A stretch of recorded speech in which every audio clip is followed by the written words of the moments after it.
tardes a todos los que nos acompañan en nuestra última mesa de diálogo de esta tercera edición de la Feria del Libro Culagos Ediciones, de edición 2025.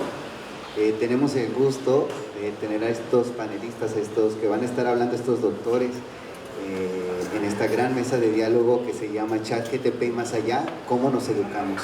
Tengo el gusto de presentarles a la moderadora de esta mesa, de su mesa, a la maestra Mónica. Me voy a permitir leer un poquito de su síntesis curricular porque es muy extensa, maravillosa. Entonces voy a leer un poquito de su síntesis curricular, después le cedo el uso de la voz a la maestra para darle total en su mesa. Mónica del Rocío Rodríguez Sánchez es psicóloga educativa y maestra en docencia, profesional en el ámbito educativo con más de 8 años de experiencia en docencia, formación docente y gestión académica especializada en tecnología educativa, metodologías activas y evaluación del aprendizaje. Se ha desempeñado como jefa académica de posgrados en educación en la Universidad de La Salle Bajío, donde lidera el diseño curricular, la supervisión docente y el fortalecimiento de programas como la maestría en docencia y la maestría en gestión e innovación educativa. Como consultora y formadora, ha colaborado con instituciones nacionales e internacionales, desarrollando e impartiendo capacitaciones en temas como integración de dispositivos inteligentes en el aula, modelos híbridos y evaluación del aprendizaje mediada por inteligencia artificial. Ha participado como ponente y panelista en eventos especializados y congresos internacionales. Asimismo, ha liderado investigaciones sobre la validación de instrumentos psicométricos para evaluar disposiciones del pensamiento crítico en contextos del uso académico de las inteligencias artificiales, así como una cartografía conceptual crítica sobre la relación entre pensamiento crítico, inteligencia artificial y educación superior. Además, coordinó el desarrollo de contenidos digitales para el Observatorio Educativo Nova Educations. Actualmente cursa el doctorado en Innovación de Tecnología Educativa en la Universidad Autónoma de Querétaro, con una línea de investigación centrada en la integración ética y pedagogía de la inteligencia artificial generativa en la educación, particularmente su impacto sobre el desarrollo del pensamiento crítico. Sin más, les pido un fuerte aplauso para la moderadora. Y les cedo el uso de la voz. Mónica, te quedas con tu mesa. Muchas gracias, Mau. Muchas gracias. Muchas gracias a todos por estar aquí. Y gracias por acompañarnos, a la doctora Isabel, a la doctora Juanita, al doctor Rieder y al doctor Felipe. Pues es un verdadero honor para mí darles la bienvenida a la mesa, como ya lo mencionaba Mau, ChatGPT y más allá, cómo nos educamos. Este espacio busca propiciar una conversación crítica, interdisciplinaria y propositiva sobre los desafíos que plantea la integración de la inteligencia artificial generativa en educación superior. Un tema que para todos ha sido pues el pan de cada día.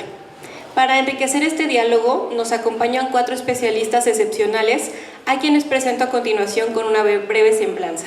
La doctora María Isabel Pérez Vega, licenciada en Biología, maestra en Ciencias Biológicas y doctora en Ciencias del Comportamiento, con énfasis en Neurociencias por la Universidad de Guadalajara.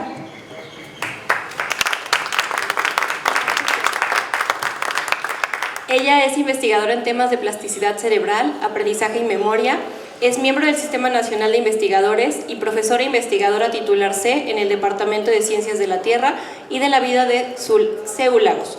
Coordina el Laboratorio de Ciencias Biomédicas y lidera el Cuerpo Académico de Neurociencias y Fitofarmacología. Ahora sí, un fuerte aplauso.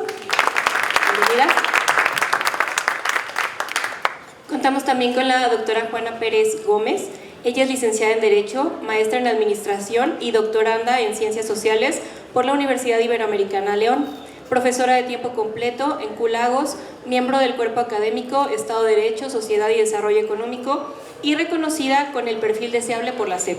Su trayectoria destaca en temas de derechos humanos, pueblos indígenas, educación jurídica y metodologías interdisciplinarias. Un fuerte aplauso, por favor.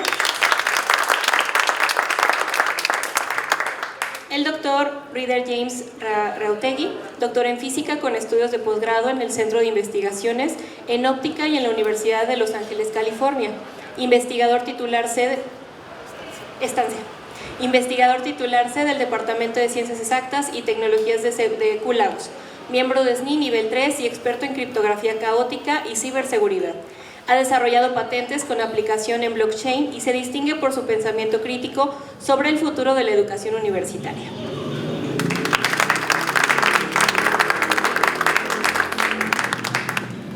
El doctor Felipe Olmos Ríos es licenciado en Psicología por la Universidad de Guadalajara, maestro en Educación por la Universidad La Salle Bajío y doctor en Psicología por la Universidad de Guadalajara.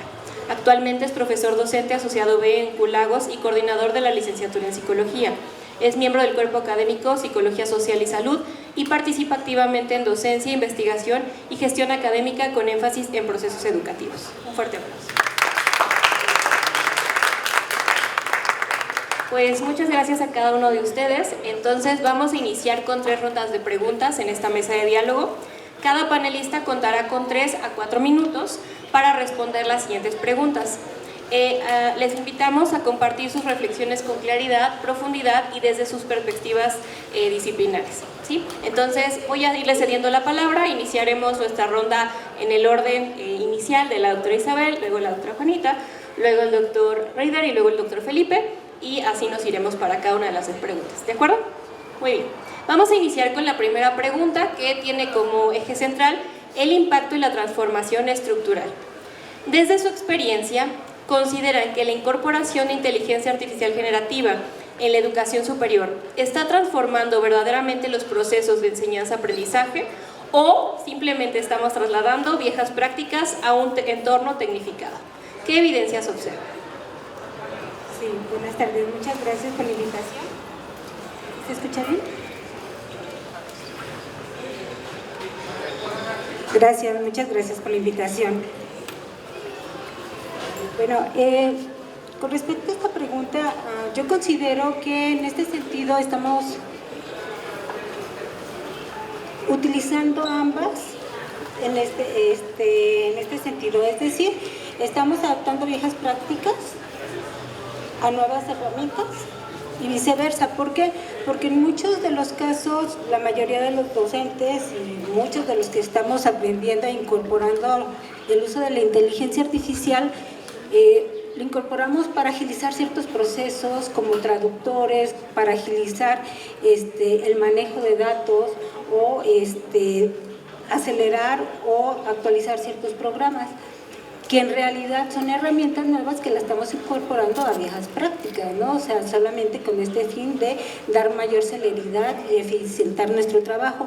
Pero por otro lado, en otras partes del conocimiento sí se puede encontrar esta incorporación de la inteligencia artificial en aspectos más profundos, en donde, por ejemplo, pues ya desde su uso podemos tener acceso a la información a cualquier parte del mundo, información mucho más reciente que podemos bajar, incorporar y poder utilizarla para nuestras investigaciones, para la docencia, con un pensamiento crítico.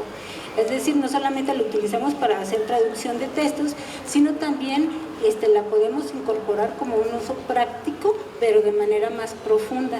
Entonces, en este sentido, yo creo que se están dando ambas dinámicas al mismo tiempo, de manera regular, y poco a poco pues iremos migrando en este contexto, porque no podemos dejar de lado las nuevas herramientas que se están generando, pero sí tendríamos que dar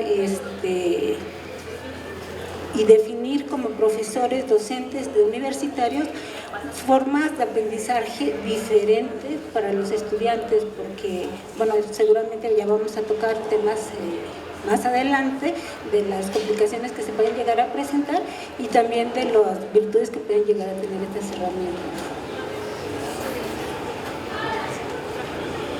Bueno, yo creo que sí hay una transformación, sí estamos transformando, sí tal vez algunos modelos de aprendizaje con el que aprendieron nuestros padres, tal vez sí los sigamos utilizando, pero en este sentido tenemos que ver que el proceso educativo de enseñanza-aprendizaje es dinámico, está vivo, entonces está siempre influenciado por los contextos espaciales y temporales.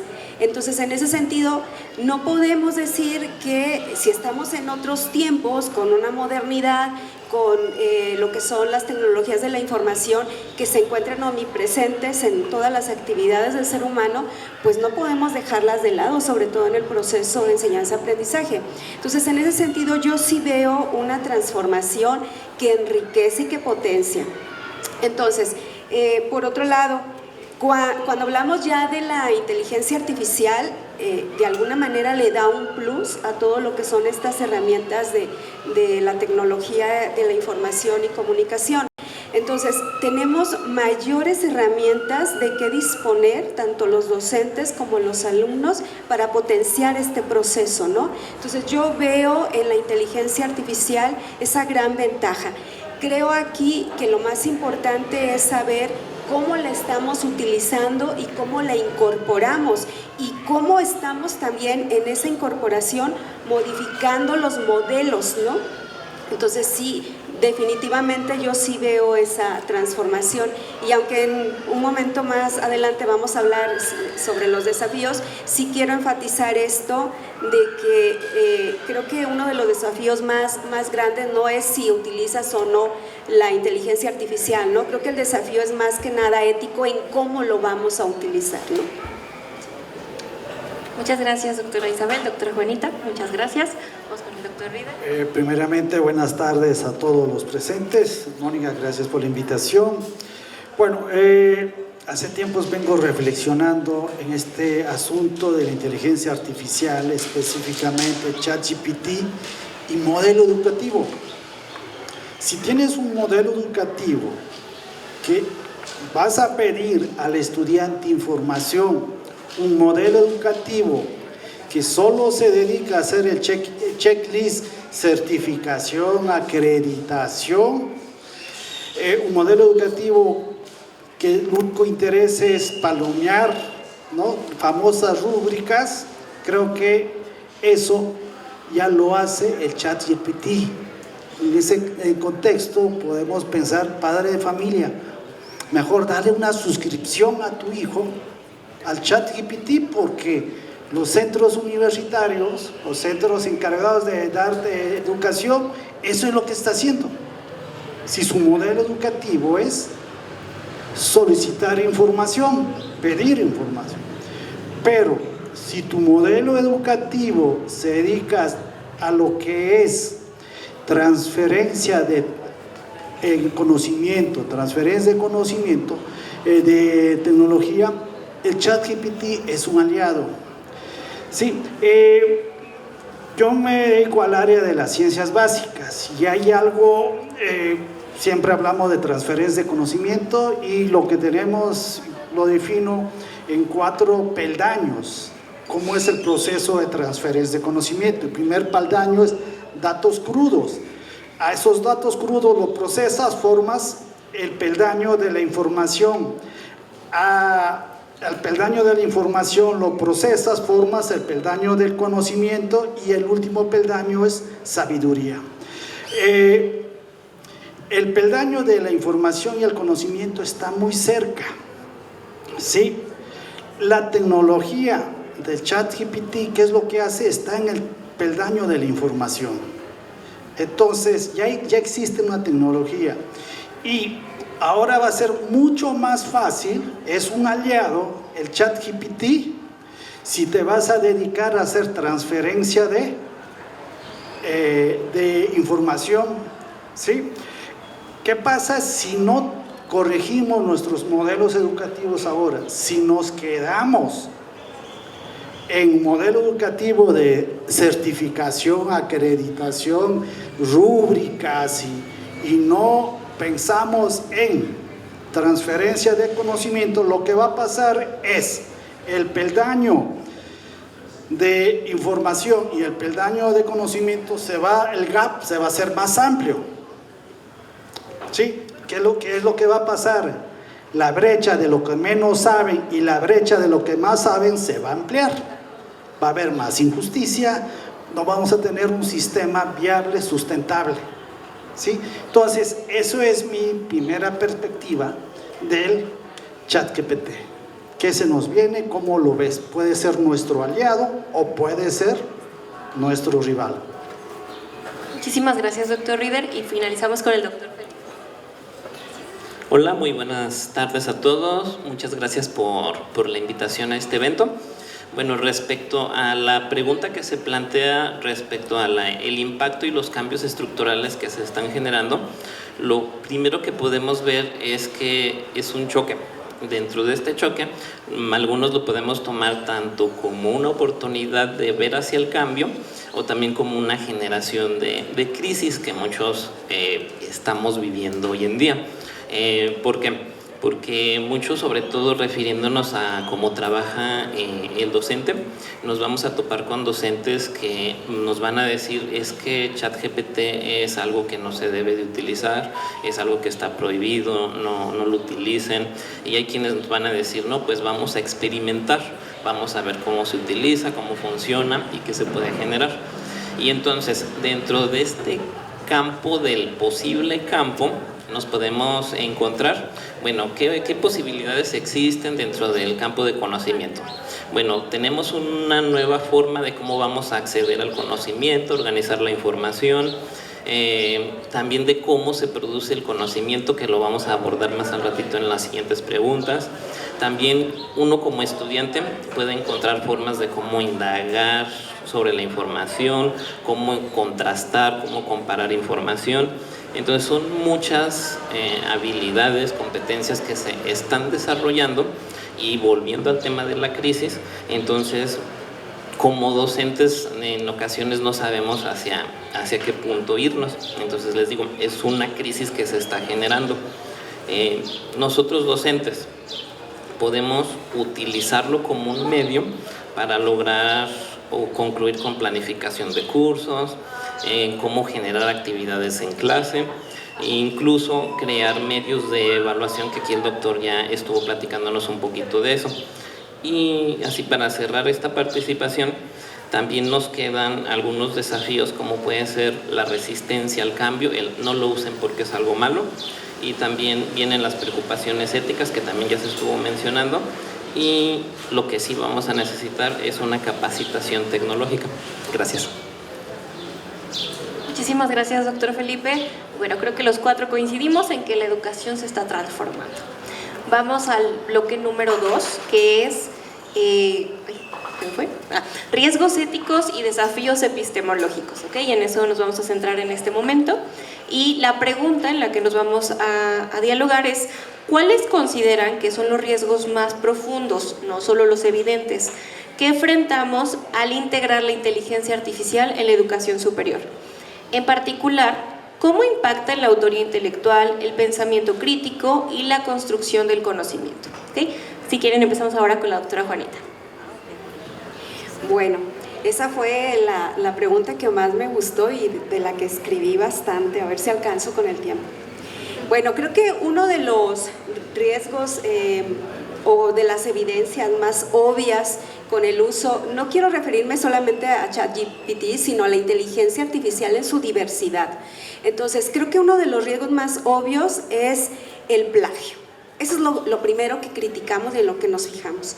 Pero creo que uno de los problemas más profundos me parece que es el dejar de reflexionar y el de cuestionar, y ese es el punto, cuestionar la información, porque no todo lo que está en la inteligencia artificial, no todo es verídico, ¿sí? Y no todo es confiable. Entonces aquí está el potencial y el foco en donde el docente debe de centrarse.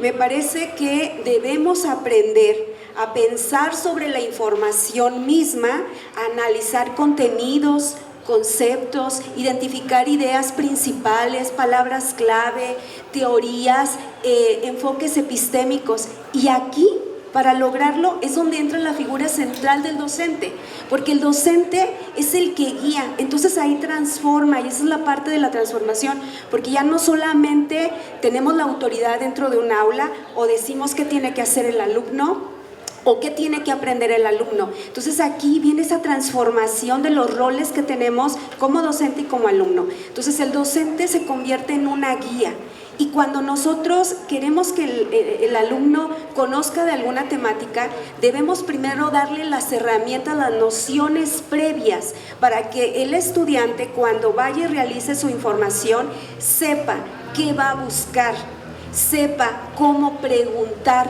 porque la clave fundamental para utilizar este tipo de herramientas es construir el prompt. El prompt, si saben, es el comando o lo que tú le vas a pedir a la inteligencia artificial. Entonces, aquí está la magia, porque entonces cuando tú construyes el prompt, estás realizando un algoritmo, un proceso, ese es el algoritmo, según entiendo. Si no, aquí los profesores me podrán decir si estoy mal o no. Entonces, el estudiante, fíjense lo que le estamos llevando a construir, a saber pensar, a saber cómo buscar la información y cómo construir esa comunicación con esa inteligencia artificial.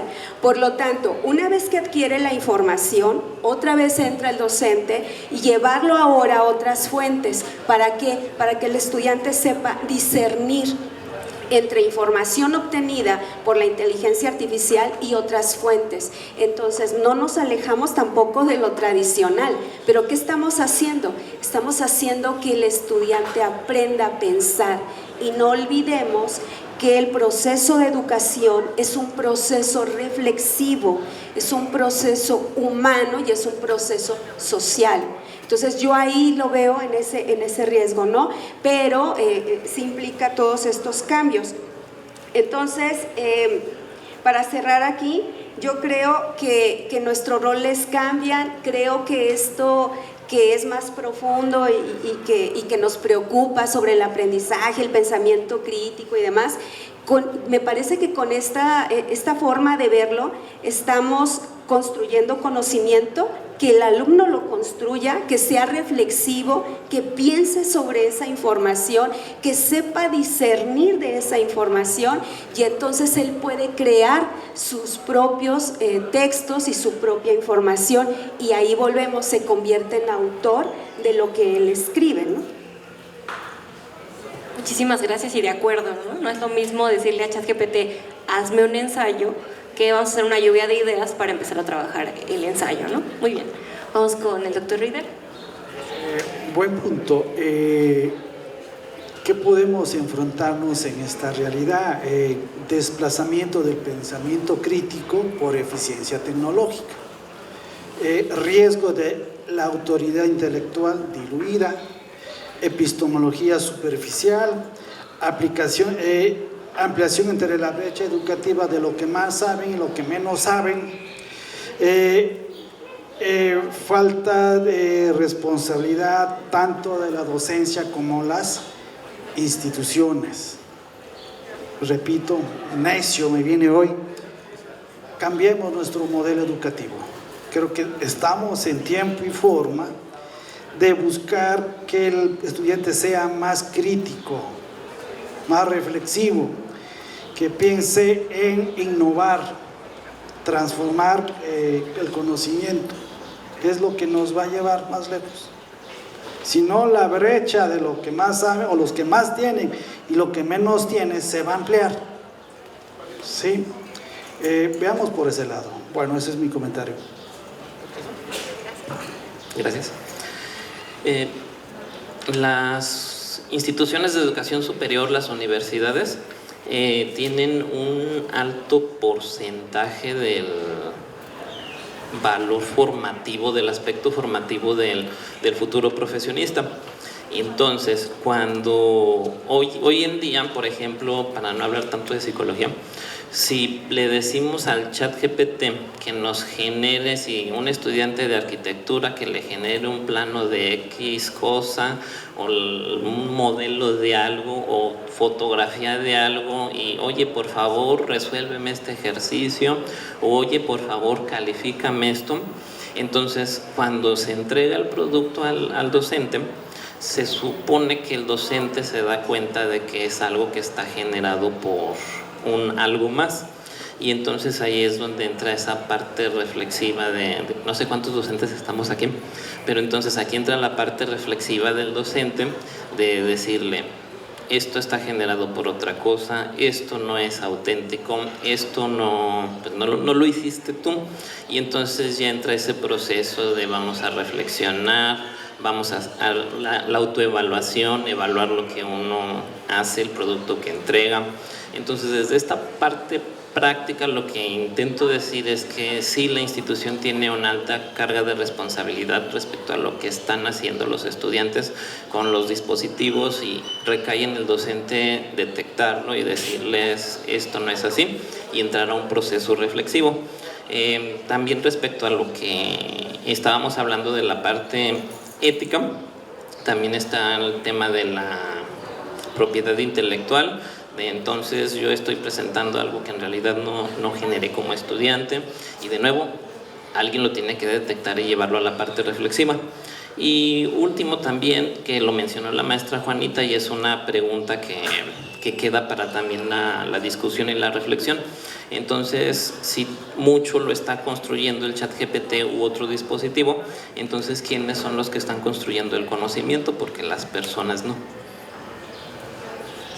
Muchísimas gracias, doctor Felipe. Vamos con la doctora Isabel. Sí, muchas gracias.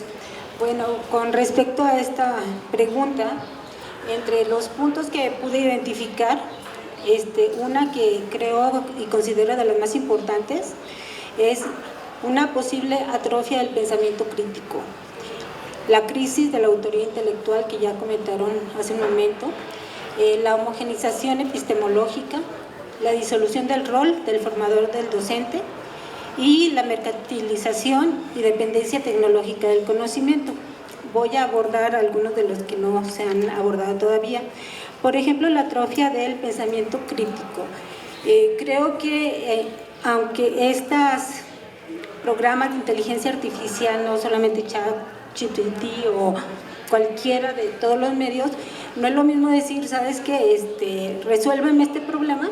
A decirle, a ver, dame el proceso de cómo se resuelve este problema y de dónde viene cada uno de los puntos o de los datos, de cómo derivar, cómo integrar y demás, para ir integrando y conociendo yo los pasos, ¿no? Y entonces comprender el proceso para llegar al resultado, no solamente dame el resultado y ya se acabó. Llega, le pregunta al docente, ¿cómo lo hiciste? Pues no tengo ni idea porque no lo hice yo y no lo entendí.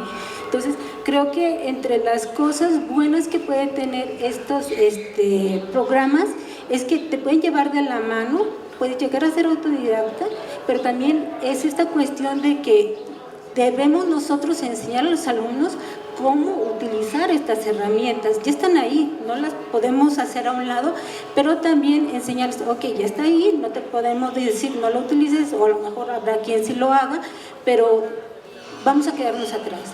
Utilízalo para tu bienestar, ten un pensamiento crítico, analítico, utilízalo para aprender a pensar. Por otro lado está esta cuestión de que de repente no es lo mismo lo que es la sociedad, la cultura occidental, a la teoría, a la cultura oriental y demás, y todo esto tiene un sesgo. Tengo sesgos culturales, de creencias y demás. Entonces, ¿de dónde vienen esos sesgos? Quien está programando todos estos programas tienen ciertas creencias, tienen cierta formación cultural desde un punto diferente, y a lo mejor no se están considerando otras creencias, otras culturas, y entonces desde ahí también tienen que aprender los profesores, a ver, ¿por qué estás, de dónde vienen? Y que los mismos chicos reflexionen, ¿de dónde viene esta respuesta? ¿De dónde viene el resultado que me está diciendo? ¿Qué tan realista o qué tan fidedigno es esto que me está dando esta tecnología o estos programas para poderlos defender ante mis compañeros, ¿no? Como comentaba el maestro Felipe, perdón, el doctor Felipe, llegan con ensayos y pues muy bonito el ensayo, pero les preguntas y bueno, ¿qué quiere decir esto? No tienen ni idea, se quedan en blanco, entonces no lo hiciste tú. Entonces es decir, me lo hizo la IA, perfecto, te quedó muy bonito, pero ¿dónde está la función del profesor? A ver, explícamelo, dime qué te refieres con eso, para que entonces empiecen a decir, ok, no todo se lo tengo que dejar al programa, a la inteligencia artificial, sino tengo que promover yo mi propio pensamiento, ¿no? Creo que son de las cosas que tienen que ver. Y por otro lado, esta cuestión de que no todas estas tecnologías están al alcance de todos, no todos los profesores tenemos el mismo desarrollo en el conocimiento de la tecnología. Yo personalmente le sufrí muchísimo ahora que tuvimos en pandemia, que tuvimos que aprender muchísimos programas, manejos y demás, y además estar al mismo tiempo dando clases y aprendiendo de esto, que de repente dices, Dios santo, ¿qué es esto?, ¿no? Pero a medida que lo vamos integrando, lo vamos entendiendo, y que las universidades nos dan estas herramientas para irnos también actualizando, o lo integras o te quedas atrás, ¿no? Entonces creo que podemos aprender también nosotros a utilizarlas como una cuestión de apoyo, de ayuda, pero también aprender esta cuestión de cómo saberlas utilizar para realmente formar estudiantes con un pensamiento crítico, con un pensamiento analítico, que es lo que realmente se busca en las universidades. Muchísimas gracias a cada uno de ustedes. Y bueno, creo que todos han destacado en esta segunda pregunta el papel que tiene el docente, ¿no? Como mediador, como guía, como acompañante de este proceso. Y esto pues nos abre un camino a la tercera pregunta, y que tiene que ver con el rol del docente. Y bueno, pues entonces, ¿ustedes qué piensan? ¿Qué competencias éticas y cognitivas deberían priorizarse en la formación de estos futuros profesionistas?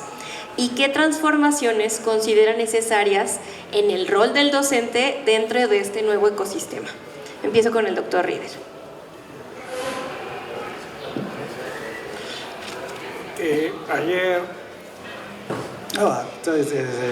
Antes de ayer estuve checando las preguntas y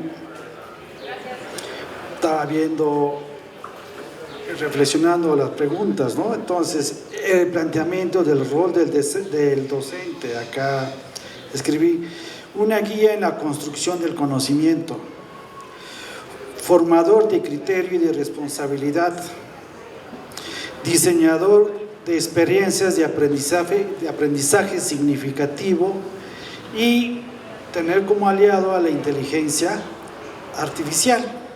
Pero todo esto hay que tenerlo enfocado hacia qué, a dónde vas. Yo estoy en el área física matemática, y sobre todo realizo bastantes algoritmos. Y en términos generales, ¿qué es la inteligencia artificial? Es la fusión de las matemáticas con las ciencias computacionales. Hablamos, no sé si han escuchado hablar de Big Data, o ciencia de datos, data mining, minería de datos, que los datos no solo son números, pueden ser cualitativos, ¿no?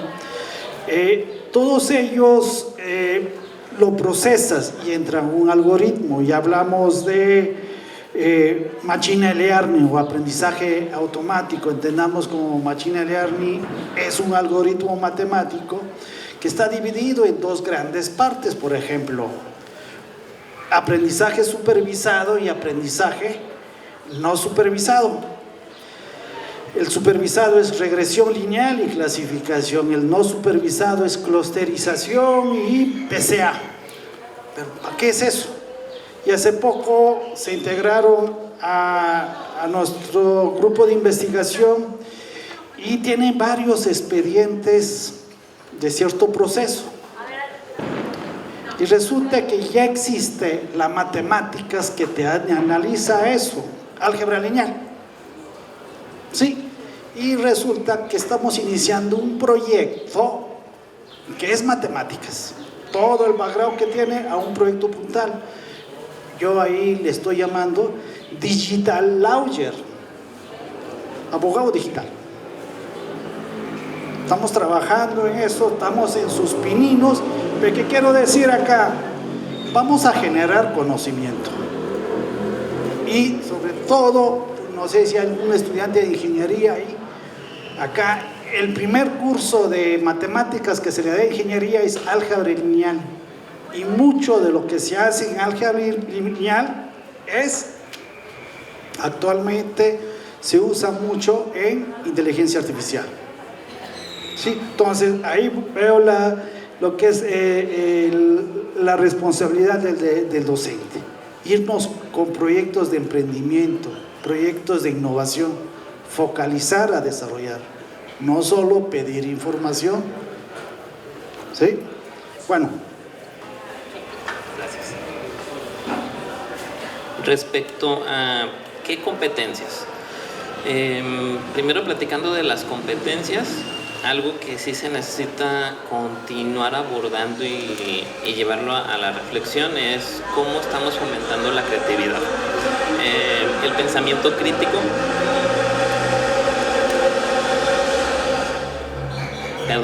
El pensamiento crítico que se ha mencionado en muchas ocasiones, ¿qué estoy haciendo yo como docente para promover el pensamiento crítico con los estudiantes? ¿Cómo estoy abordando la colaboración entre compañeros, el trabajo en equipo? ¿Hacia dónde lo estoy llevando? Son puntos muy importantes que todo docente hoy en día tiene que llevarlo a la reflexión y cómo llevarlo a un siguiente nivel. Tal como lo mencionó el doctor Rieder, ¿cómo vamos a llevar de conocimiento que se declara, es decir, cómo de apréndete fechas, lugares, eventos, vamos a llevar a los estudiantes a niveles en donde analicen la información, creen síntesis, evalúen toda la información que están recibiendo, cómo van a estar confrontando todos esos datos que tanto los libros, que también en ocasiones los libros son debatibles, cómo esa información vamos a saber si es verídica o no, no solamente el producto del chat, sino toda la información que recibe, cómo la está cuestionando.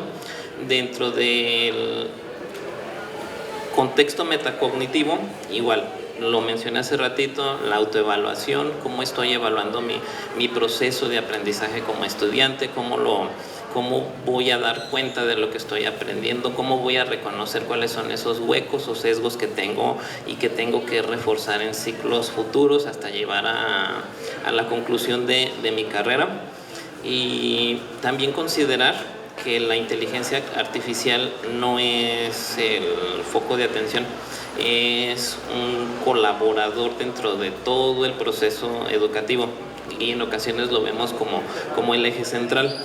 Y también nosotros como docentes verificar esa información que estamos obteniendo y si por ejemplo en auxilio, y el doctor mencionaba las rúbricas, si construyo una rúbrica, ver que esa rúbrica sí tiene una construcción correcta, llevarla a un proceso tanto de obtener validez, confiabilidad, que sé que es más trabajo para el docente, pero sí es algo necesario para dar cuenta de que los aprendizajes sí se están logrando. Y también recurrir a metodologías como lo que son los proyectos, resolución de problemas, trabajo con casos reales, etcétera. Muchas gracias, doctor Felipe y doctor Rieder. Vamos con la doctora Juanita. Muchas gracias. Bueno, en cuanto a las competencias ético-cognitivas, yo diría que también son integrales y las fusionaría, ético-cognitivas integrales. Y yo aquí considero que es muy importante lo que es la alfabetización digital crítica, sobre todo eso, la capacidad de pensamiento complejo y adaptativo. No olvidemos que podemos solicitar información o bajar información de cualquier IA, pero aquí lo más importante es el juicio humano, ¿sí? Aún así tenemos toda esa información, pero habrá algunos contextos sobre el cual pedimos información donde es importante esta parte del juicio humano. Por otro lado, también promover lo que es la ética tecnológica, estar conscientes y ser responsables con el uso de la tecnología. Por ejemplo, les menciono el caso de un chico que utilizaba fotografías tomadas a sus compañeras y con inteligencia artificial podía él presentar esas mismas imágenes de manera pornográfica. Entonces, creo que aquí tomar conciencia sobre el daño que podemos hacer a otras personas y que también podemos hacer a la sociedad. Entonces, promover ese uso responsable de la IA. Por otro lado, el aprendizaje colaborativo entre humano y máquina, también ese es otro tipo de habilidades o desafíos que tenemos que hacer. Cuando uno dialoga con estos dispositivos, se trata de eso, ¿no? De sacarle toda esa información, pero dialogando, ¿no? A partir de la que te da y qué es esto y qué entiendes por esto, y tratarlo, ¿no? Hacer ese diálogo discursivo que nos permite la reflexión y comprenderlo, ¿no? Y enseñar al estudiante a hacer eso. Entonces, en este sentido, me parece que sí hay un replanteamiento de los roles del docente, y sobre todo nos convertimos en facilitadores de un aprendizaje autónomo. Hay que enseñar al estudiante que él tiene que construir su conocimiento y tomar también conciencia nosotros los docentes, nosotros como docentes de centros universitarios o a nivel superior, somos profesionistas. Pocos son los que se dedicaron o tuvieron esa formación en pedagogía, pero habremos muchos que tuvimos una formación diferente y que hemos ido aprendiendo igual que ellos y desaprendiendo cosas que ya no nos funcionan y enriqueciendo otras. Entonces es un proceso continuo de aprender, desaprender, ¿no? Entonces ahí tener presente que nosotros somos guías y que tenemos que enseñar a los estudiantes a que ellos construyan su conocimiento. Entonces yo veo aquí este potencial de la IA y la entiendo ya como un dispositivo cultural, porque nos está diciendo cómo construir conocimiento desde otra perspectiva, otra manera de aprender. Pues aprendemos de manera conjunta ya muy diferente. Sí, muchas gracias. Bueno, yo aquí retomando un poquito de todo lo que dijeron los demás, creo que como profesores tenemos un papel clave para transformar la forma en cómo dar o generar esta docencia, ¿sí? Como diseñadores de experiencias de aprendizaje, es decir, debemos adaptarnos al uso de estas nuevas tecnologías, de la inteligencia artificial en todas sus modalidades, para generar contextos en el cual los estudiantes puedan experimentar, investigar, trabajar en equipo, sí, con el uso de la inteligencia artificial, pero esa inteligencia artificial no necesariamente me va a hacer o que forme parte de una comunidad, de que me integre con otros compañeros, de que dialogamos, discutimos sobre un problema en específico y que me interese por un tema en particular. Entonces creo que en este sentido los profesores tenemos un papel clave en esta situación, ¿no?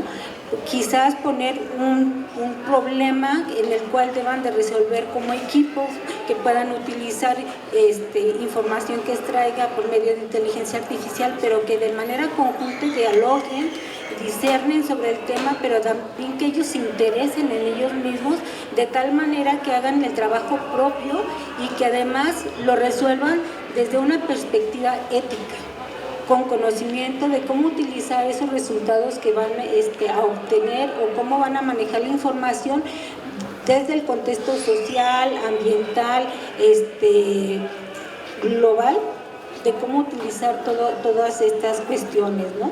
Entonces aquí entraría este rol del docente como un transformador en su experiencia pedagógica, utilizando la ética, utilizando la tecnología, utilizando el componente humano, porque muchas veces se nos olvida, y creo que es bien común, y hasta mi mesa, ¿no? Estamos todos en una mesa y todos en vez de platicar entre nosotros, estamos en el celular. O sea, ¿quién nos da esa formación de poder interactuar con el otro, de verme con la mirada del otro, o poder identificar a mi mamá, hoy anda de mal humor, hoy amaneció de pocas pulgas porque su cara me lo dice? O sea, nos estamos volviendo de repente ciegos al comportamiento del otro, a la expresión del otro, ¿no?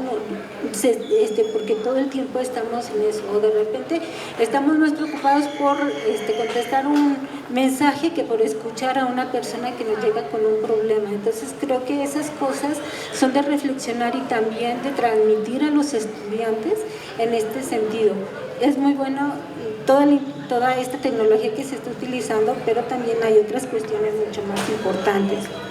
Entonces yo lo que podría decir es que la inteligencia artificial no reemplaza la educación, pero sí exige una reconfiguración profunda de la manera como vamos a enseñar y cómo vamos a educar.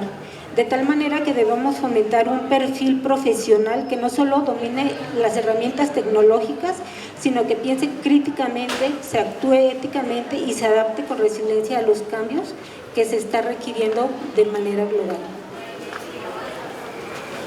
Muchísimas gracias. Muchas gracias a cada uno de ustedes por responder estos 3 bloques sobre la transformación, la ética y la transformación del rol docente, no solo de los procesos educativos. Y pues para enriquecer este espacio nos gustaría abrir el micrófono al público para que quien guste pudiera profundizar en estas preguntas que hemos hecho, generar alguna otra y bueno, pues quien guste abrimos este espacio para sus preguntas y para escucharlos. Y pueden dirigirla a quien ustedes gusten. ¿Sí? Por favor.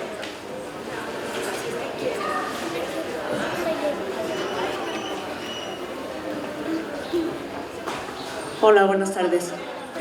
Yo tengo una duda, ya como docentes, ¿qué oportunidad tienen o qué tiempos escolares tienen para poder revisar los trabajos de cada uno de los alumnos y poder dar retroalimentación? Yo pensando en trabajos finales y en estas situaciones, ¿qué tanto tiempo pueden llegar a tener para dar una retroalimentación a una persona que utilizó IA y que le puedan preguntar de manera directa? ¿Qué aprendiste de esto? Porque luego los tiempos se vienen encima y pues conocemos de la situación, o sea, ¿qué tan posible puede llegar a ser? Esa es mi duda. Para quien me la quiera contestar, si pueden todos, porque creo que todos son docentes. Creo que es una bonita pregunta. Sí.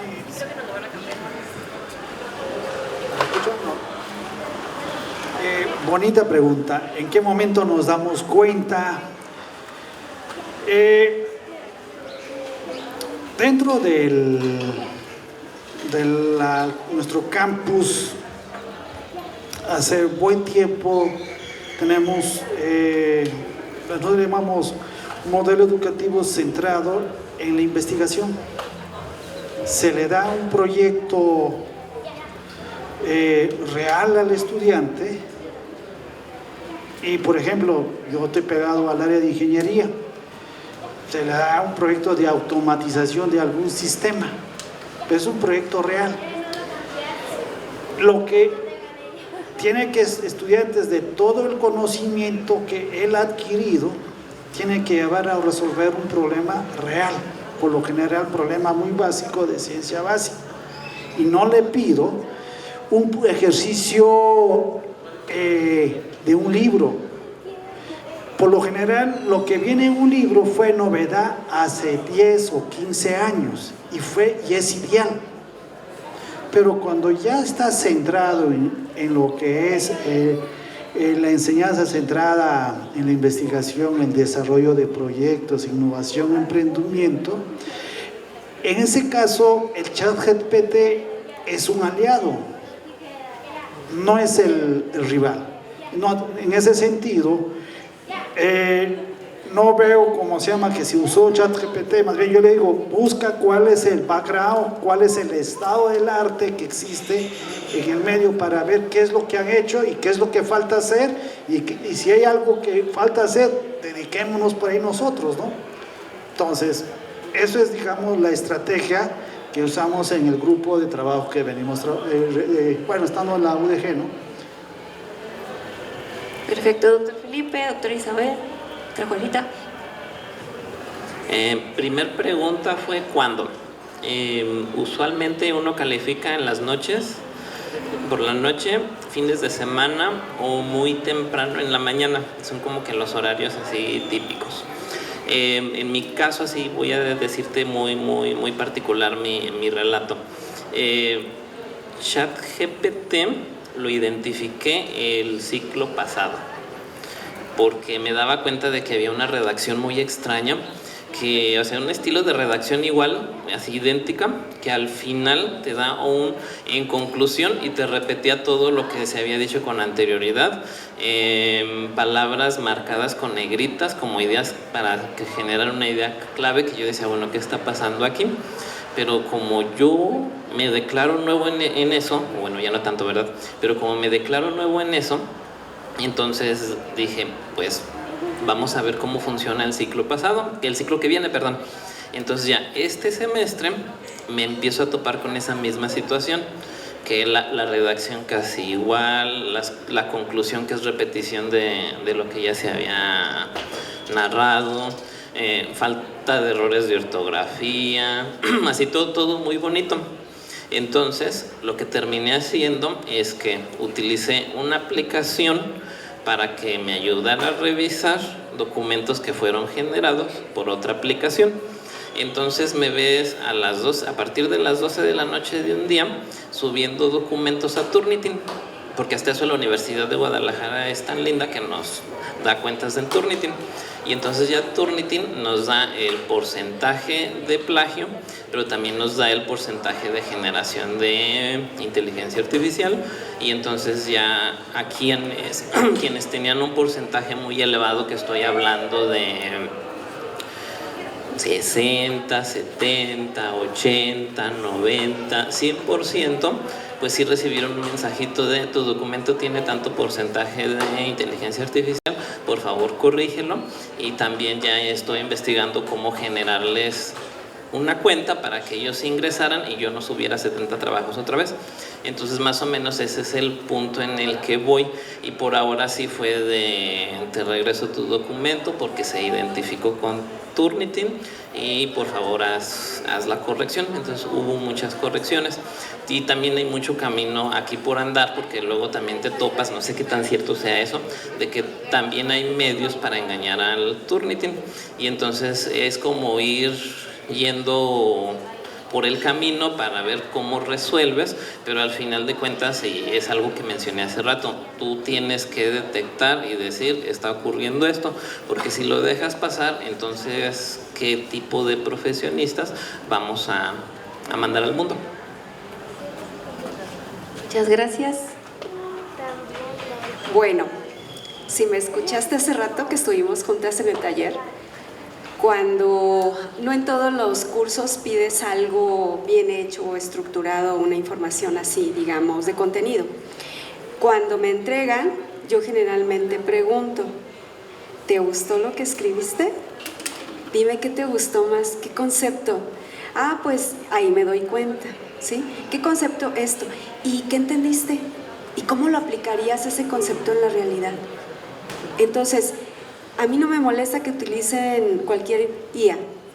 Lo que más me interesa es que lo entiendan, que lo lean, que lo comprendan, porque tampoco puedes privarlos, o sea, no puedes privarlos de que lo utilicen. Por otro lado, hay que ser honestos. Cuando te dicen, es que no lo entendí, o de plano no saben ni qué contestar, entonces ahí sí les digo, ¿por qué no te regresas, lo lees y me subrayan los conceptos más importantes y lo interpretas con tus propias palabras? Te doy chance de que lo vuelvas a hacer. Entonces ya hice otro trabajo reflexivo. Entonces saco ventaja de lo que quieren piratear los chicos, ¿no? Entonces ya en la segunda, pues ya entonces sí. ¿Y de dónde bajó la información? ¿Utilizó una IA? Pues que sí. Entonces generalmente yo pido las referencias. Entonces, si no la veo ahí, entonces le pido, ponga la referencia. Si lo sacó de ahí, póngalo ahí, ¿sí? Entonces, ahí te das cuenta. Otro es, efectivamente, uno conoce a los alumnos, sabe cómo hablan, cómo se expresan y demás. Te das cuenta, tú no hablas así como tú hablas, te expresas, lo manifiestas por escrito. Entonces ahí te das cuenta. Pero también hay alumnos muy buenos que en la manera de hablar, de dirigirse a los demás, de esa manera también escriben. Entonces es más interesante así, ¿no? Entonces yo así me doy cuenta, ¿sí? Esa es mi estrategia. Sí, muchas gracias. Bueno, una pregunta muy acertada, muy interesante. Sobre todo, bueno, generalmente yo doy clase en los primeros ciclos escolares de psicología y de bioquímica, entonces me tocan grupos bastante numerosos, a veces casi de 50 alumnos. Entonces ya se imaginarán, es una locura estar revisando por cada unidad 50 tareas, ¿no? Y si eso lo aplicamos a 7 unidades de cada grupo, pues verdaderamente se vuelve una cuestión titánica. Una de las estrategias que yo he utilizado es pueden investigar utilizando la IA, los libros, artículos. Todas sus tareas al final deben de llevar referencias bibliográficas completas, de libros y de artículos principalmente es cuando se las pido, y generalmente les pido que hagan todas sus tareas, todos sus dibujos que les solicito a mano. Por lo menos garantizo que si lo leen lo van a transcribir a mano ellos. Y luego de repente si me ha llegado a tocar que entregan unos dibujos muy bonitos, con una caligrafía muy bonita, y luego ves tus exámenes y tú dices, esta letra no corresponde. O sea, realmente me han tocado 2 o 3 ocasiones en que digo, a ver, ven para acá, hazme tu caligrafía, hazme un texto, y resulta pues que no le hiciste tú. Le digo, pues a mí no me interesa que aprenda tu hermanita o tu novia o tu pareja, lo que sea, sino que aprendas tú, quiero que tú lo hagas. Por lo menos eso se garantiza que lo transcribe y que algo leyó o algo va a aprender de ello, ¿no? Efectivamente, lo hacemos en fines de semana, en la noche, muy temprano, entre clases, las revisiones, pero también, como dice la maestra Juanita, aprendemos a identificar a los alumnos con la forma como se dirigen y de repente los trabajos que presentan y demás. Entonces vas aprendiendo a ver cómo se maneja cada quien, y de repente ya en las tareas te vas directo con alguno que puedas tener sospecha. Yo así lo hago, inicio por eso y luego de repente ya empiezo a revisar más rápidamente, y sí te das cuenta de eso. Por lo menos para mí el solicitarlos que lo hagan a mano es garantía de que por lo menos leyeron y lo transfieren. Y en las clases generalmente hacemos una lluvia de ideas sobre lo que se va a tratar el tema, de cómo pueden tener implicaciones ciertas lesiones a nivel cerebral, etcétera, como para ver cómo está quedando comprendido el tema. Muchísimas gracias, sí quedó claro. Muy bien. Vamos a ver, ¿tenemos tiempo para otra pregunta? Perfecto, tenemos tiempo para otra pregunta. Aprovechen que tenemos aquí a los expertos. Sí, por favor. Pues no es una pregunta como tal, pero más bien es un reconocimiento, porque creo que es muy padre yo como egresado escuchar a todos los docentes hablar de una herramienta que podría ser una adversidad para ustedes. Al contrario, y voy a hablar desde una experiencia personal. Yo soy egresado de la carrera de Derecho, me tocó ser alumno de la maestra Juanita, entonces yo creo que algo que tú ves ahí, notas, es la forma en que usted siempre incluyó las tecnologías en sus clases, ¿no? Ahora yo, como profesional, ya aplico la tecnología de cierta manera que yo sí decía, bueno, si la maestra pueden hacer esto, y como de Derecho piensas, ¿en qué puedo meter a ChatGPT a mi carrera? ¿Cómo lo puedo hacer más dinámico? Bueno, pero resulta que a la hora de redactar también te puede ayudar un chingo, perdón por la palabra, te ayuda bastante. Entonces, sí creo que justo ustedes nos hacen perder el miedo también de incorporar estas tecnologías y no hacerlo de una manera en la cual solamente nos aprovechamos de ella, sino que las hacemos realmente útiles, nos benefician para salir adelante, nos ayudan a desarrollarnos de mejor manera. Y pues hace un momento lo comentaba, alimentamos un sistema que conforme a lo que nosotros le vamos dando, ¿no?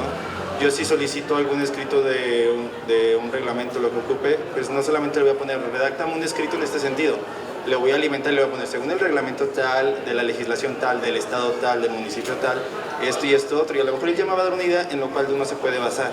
Y justo todas estas cosas las aprendemos con ustedes desde el aula, entonces sí es un reconocimiento para ustedes como docentes, gracias por enseñarnos también. Y pues qué bueno es saber que sí existen maneras como por ejemplo de presentar proyectos también en el cual nos ayudan a desarrollarlos. Y pues nada, solamente es eso. ¿Algún otro? Claro que sí. Fíjate que ahorita que te escuchaba, creo que es muy importante lo que comentas. Este tipo de herramientas, de apoyos y demás son medios. Y tenemos que hacerle ver a nuestros alumnos que son medios.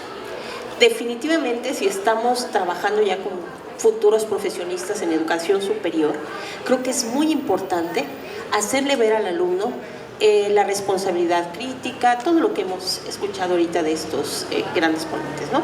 Pero algo que es muy importante, ¿cómo evalúo yo?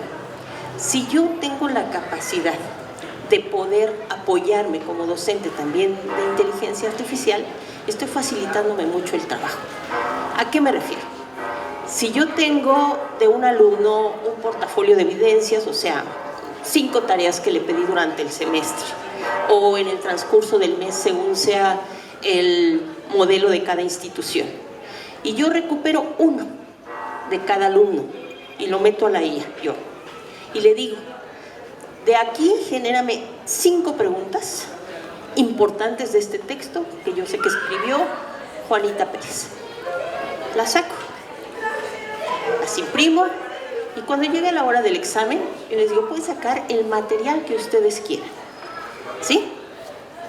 Quiero que me hagas un comparativo de estos documentos que tú sacaste y generaste, como lo hayas hecho, a través de la IA, a través de fuentes de información de otro tipo, lo que sea, como tú lo quieras hacer, ¿sí?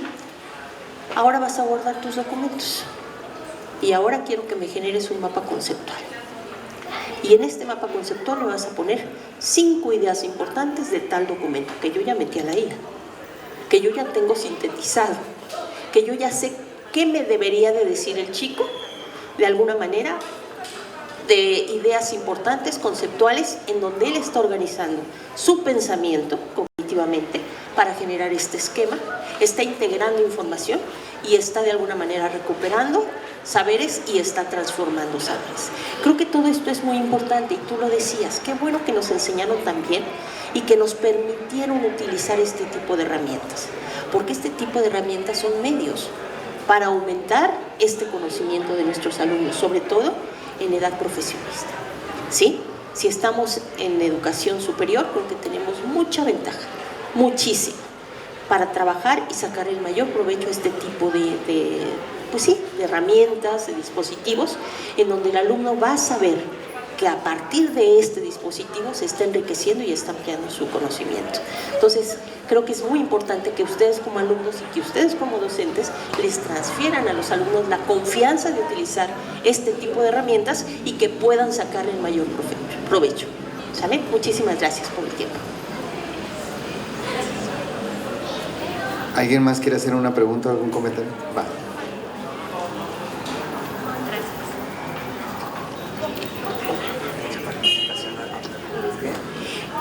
Bueno, yo creo que estamos viviendo en una de las generaciones con más crecimiento tecnológico, que incluso tenemos generaciones de niños que aprenden primero a usar tecnología que incluso antes leer o escribir, ¿no? Por en este mismo sentido que las tecnologías suelen ser tan intuitivas para que aprendan más rápido a usarlas. De la otra parte o del otro lado, en este sentido los maestros o los docentes también están teniendo capacitaciones o actualizaciones a la par para llevar a cabo todo el crecimiento tecnológico que se están trayendo ahora las nuevas generaciones, incluso desde el kinder o desde la primaria.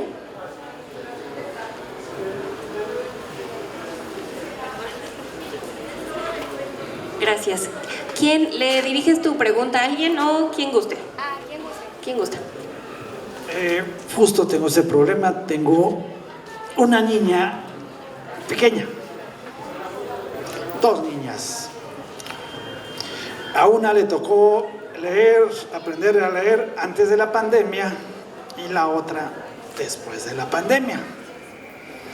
Veo a la primera niña que es la mayor, ¿no? No tiene problemas en la lectura. La segunda niña, que usa tecnología, me está dando problemas en la lectura. ¿Qué está pasando ahí? Esa es mi pregunta. ¿La tecnología es buena o la tecnología es mala? Ahí entro, acá hay, qué bueno que está Isabel y Felipe. ¿Cuál debe ser lo importante en los primeros años? ¿La atención plena o la multitarea? ¿Memoria, aprendizaje está relacionado con multitarea o con la atención plena? Yo no tengo respuesta a lo que tengo, sino estoy viendo un problema. Estoy viendo un problema eso de la tecnología. ¿Sí? Bueno, ese sería mi comentario. No creo que te haya respondido, pero yo estoy teniendo problemas.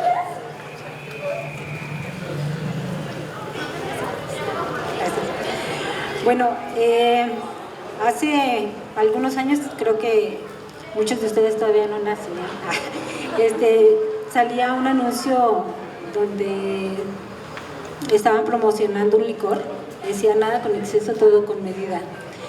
En este sentido creo que debe de haber un equilibrio en todos los aspectos de la educación, inclusive el uso de la tecnología en edades muy tempranas pues no es lo más recomendable. Y conforme obviamente ya los niños a veces de primaria y demás, pues sobre todo en pandemia, que yo veía a mis sobrinitos y pues que se tienen que conectar al Google Meet y no sé qué, y de repente yo apenas estaba aprendiendo a conectarme porque nunca la había utilizado, ellos aprendieron primero que yo, pues son sometidos y arrastrados en este avance tecnológico y pues no se pueden quedar fuera, ¿no? Pero también es cierto que el desarrollo neuropsicológico de los niños es súper importante, el contacto personal, el juego, el interaccionar con los demás, el explorar el mundo, no a través de la tecnología, sino a través de sus sentidos.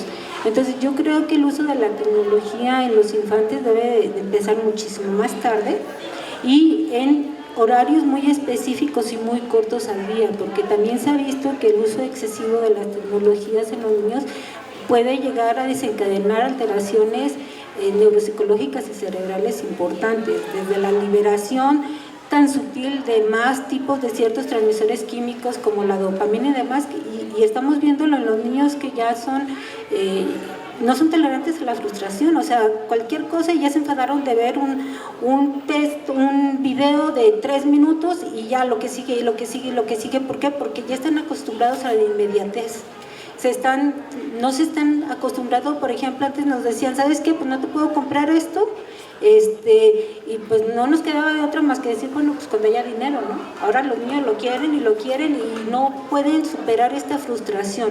Entonces, en este sentido también los niños, al estar expuestos mucho tiempo a la tecnología, pues pierden esta capacidad, lo que mencionaba hace rato, de interaccionar con el otro, de identificar caras, gestos, emociones en nosotros, cómo conectarnos y cómo comunicarnos con los demás.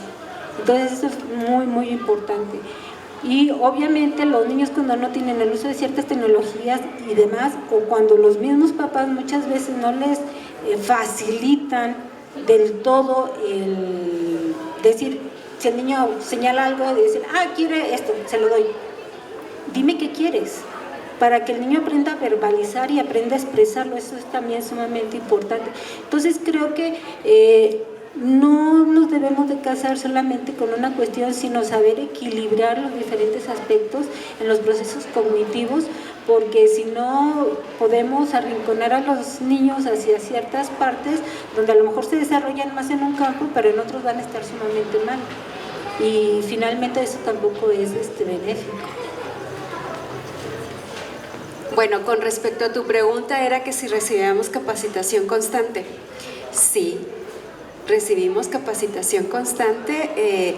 La universidad es muy noble con nosotros y se preocupa porque estemos capacitados, y cada año tenemos cursos de capacitación tanto en tecnologías como en técnicas pedagógicas, y además cada departamento nos ofrece cursos especializados disciplinares. Entonces sí estamos en una capacitación constante.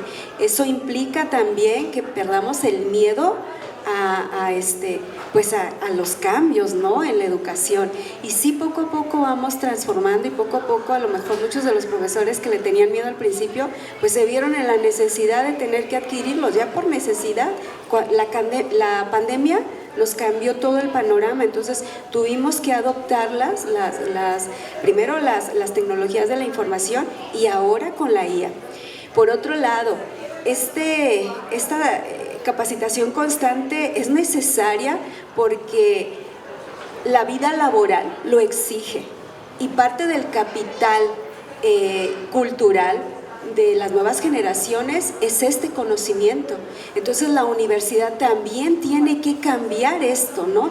Y ofrecer esto a los estudiantes. Entonces no podemos negarla, no podemos o no debemos negarla, ni tampoco debemos decir no incorporarla, porque vamos en ese impulso juntos, tanto la institución como los docentes, como a los profesionistas que estamos preparando. Tienen que llegar con estas herramientas y no quedarse atrás, porque cada vez el mundo es más competitivo. Pero aquí hay un gran problema, el pero. No todas las inteligencias artificiales son gratis, implica costo. Y entonces aquí es la parte donde la brecha de las desigualdades se abre. Entonces aquí te estamos platicando de un panorama bien chido, ¿verdad? De que hay las IA y que no sé qué. Pero yo les pregunto a ustedes, ¿cuántos de ustedes tienen IA y la pagan? Utilizamos la misma gratis y la estamos renovando, ¿no? Sacamos ventaja de eso. Entonces ahí está. ¿Cuántos sí pueden pagarla? Estudiantes y profesores también.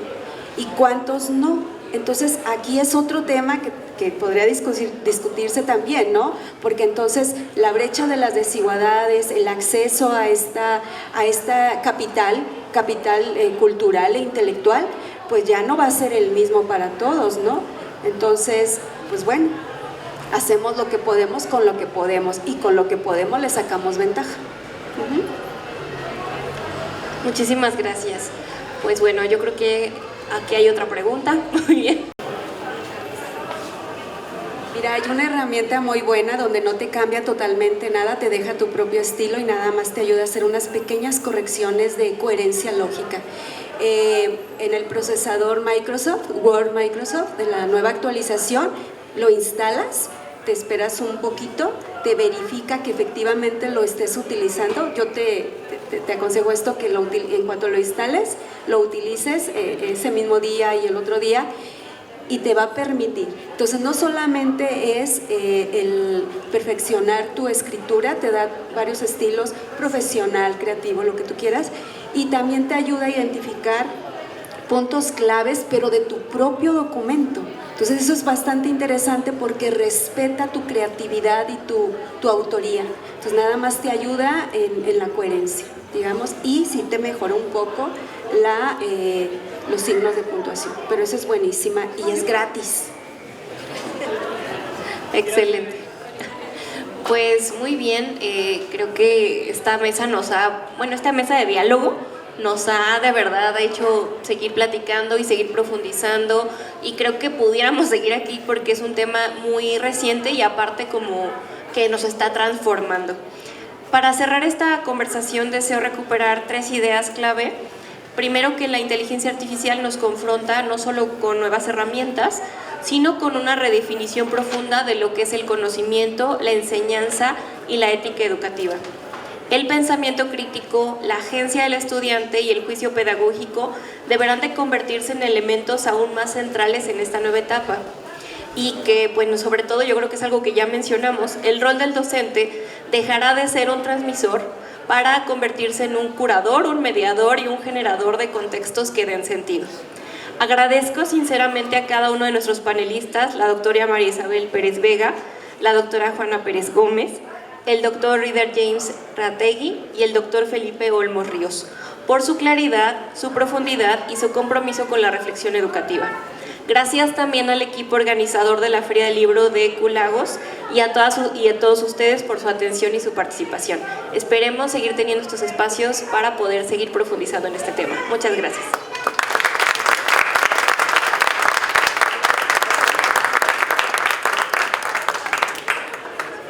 Pues bueno, les queremos agradecer infinitamente su generosidad. Entonces, de parte del equipo de Laboratorio Editorial de ECU Lagos Ediciones, les tenemos un pequeño presente para ustedes. Y les pido un fuerte aplauso, por favor, para los panelistas.